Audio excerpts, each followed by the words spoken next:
I get this question quite a lot, that should we invest into real estate or should we invest into the stock market? And especially in this economic conditions when the economy is slowing down, we have rising unemployment, we have slowing GDP, we have this threat coming in from the US with regards to the tariffs.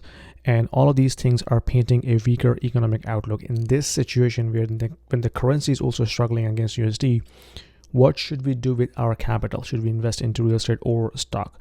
And I get a lot of one-on-one consulting calls as well. So this was another question that was asked this morning. So I thought maybe I should share with you my own analysis. And again, this is very much overly simplified.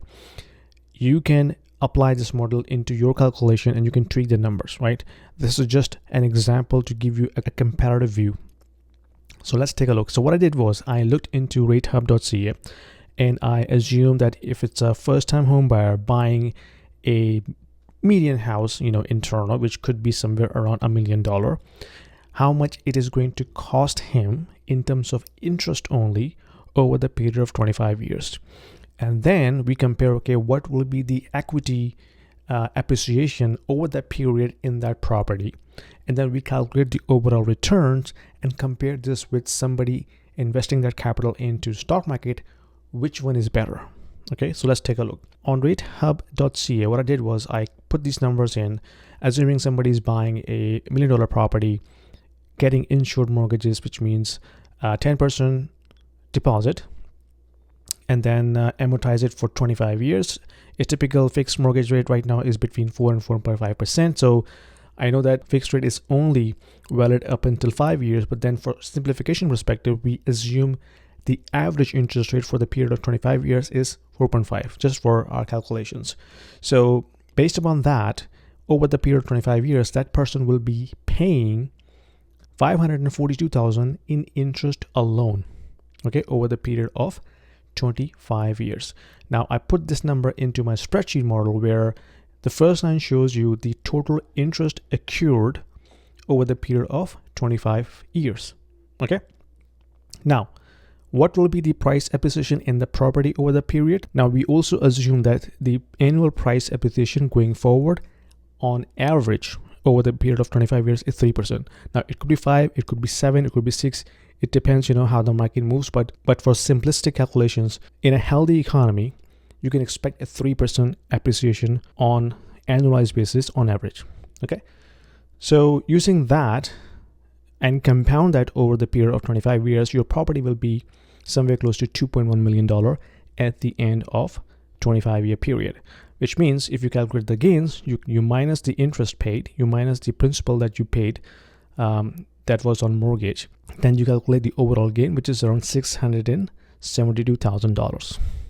Okay, now that will be your total gain after deducting interest, mortgage, paying off the mortgage. That's what you are left with. Now again, this is assuming this is a primary residence, okay, which means you are paying property taxes, you're paying wear and tear, you're paying everything that comes along with that. Now, if it's a rental property, then of course you will get rental income, and then you will also have a chance to write off your property taxes, your maintenance, and everything that comes along with that. So I am not considering that because otherwise this comparison will become very complex. So to keep it very simple, assuming this is a primary residence, which means you're not able to write off your taxes, you're not able to write off your interest on the mortgage, but you are also living in there, which means you're saving rent. Okay, so now compare this with if somebody putting that $100,000 capital into stock market. Now what I did was I look into the S&P 500 and use it as a proxy for stock market, and the S&P 500 has been producing on average 10% annualized return over the period of, let's say, going back all the way to 1950s. So taking this as an input, and I've used that same average annualized return for the next 25 years as well. Now again, this is just assumption. It could be different. It could be 15%, it could be 7%, okay? But on average, we assume this is going to be an annualized average return for the period of 25 years. So using compounding calculations, the portfolio of $100,000 will be equal to $734,000 at the end of 25-year period, which means the total gains will be $634,000. Okay. Now you can see the total gain comparatively is pretty much similar. Okay, yes, it's slightly higher in the property investment category. From a simplistic comparison perspective, it's pretty much simpler. But here's the thing. Are you feeling lost in the complexity of global economy and trying to understand how this is going to impact your investment portfolio? You are not alone, my friend. I have been through and I have learned the hard way, and I'm trying to converge all of my experience and learnings into a course that I just designed specifically for you. In this course, Mastering Macroeconomic Fundamentals for Investment Strategies, I'll show you how to decode the economic trends, navigate market cycles, and build smarter, adaptable investment strategies. You're going to learn, analyze key indicators like GDP, inflation, and yield curves, identify opportunities in commodities and crypto alike, and adjust your portfolio to thrive in any cycle. With real-world examples and actionable insight, this course will empower you to invest with confidence, no matter what the market is. Don't just react to the news. Understand them. Enroll now and take control of your financial future today. The stock market investing is completely passive.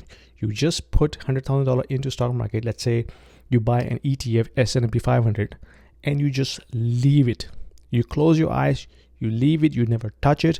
Over the period of 25 years, this becomes $734,000. You don't have to pay any tax unless you sell it. So there is no tax on the unrealized gain. Okay, so it's very simple, very passive, no complexity, no tension. Okay, now in the property case, you have to deal with property taxes, you have to deal with roof repair, wear and tear, heating system, AC broken, all other renovations.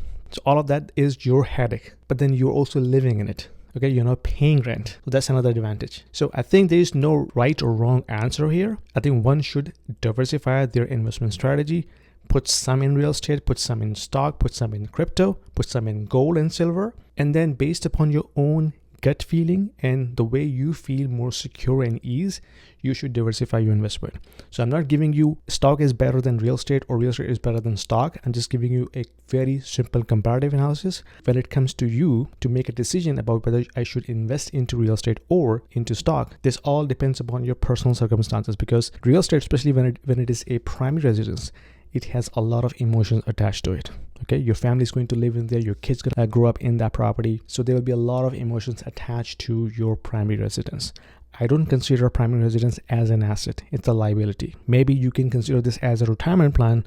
As your kids grow up and then they leave, then you can sell this and then downsize into a condo, for example. So that could be your retirement strategy per se. This is just a food for thought. Let me know what you think about that. Put your comments down below. If you like this video, give me a thumbs up, subscribe, and I'll see you in my next video.